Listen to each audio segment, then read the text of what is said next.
Thanks, yeah. Good morning to you. Good morning, South Africa. Just before we get really into the nuts and bolts of it, we're just getting a message through from How Train saying the North-South line, that's the Pretoria-Joburg line, running with 15-minute delays. There's some track issues on the How Train. So if you use that service, 15-minute delays. So just be aware of that. Now, load shedding at stage 2 across the country, and this is going to be the damage through this morning's peak hour. It is the greater Four Ways area and nearby North Riding and Olivedale and surround. So all your busy, all your popular, all your celebrity routes, your Witkoppens and Malabongways and William Nichols and Cedar, all of those routes are going to come under pressure. And I'll tell you, when they load shed in the Four Ways area at peak hour, it really does have an impact getting off the N1 highway at William Nichols. So a little bit later on this morning, around 8 o'clock, we'll be showing you enormous backlogs on the N1 north and south towards the Nickel off ramp. So make sure you've got time to get through all of that.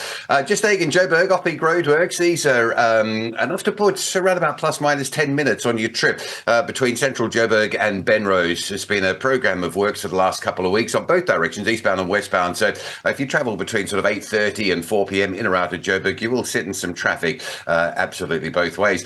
Being a Friday, driving into the weekend, I just need to remind you about the Mslali River Bridge. Now, this bridge remains restricted from the April KZN floods. It's the N2 between Kwalakuza and Durban, and it always attracts bigger volumes on a Friday and therefore bigger delays. So a little bit later this afternoon, if you use that N2 over that Mslali River Bridge into the restrictions, expected to be heavier than normal. And just talking about heavy and staying in KZN, this is Durban's N2. Not only roadworks between Gateway and Mhlanga, but there's also just become a collision hotspot recently. If it's not a crash, it's a breakdown. So you've got the roadwork delays, and then you've got all other sort of incidents associated with that as well. So factor in some heavy queues these days. You can use the M4, the Ruth First Highway, which can operate as a nice alternative. But if you do that N2 from Kwamashu through to Mhlanga, it really does get heavy and stays heavy.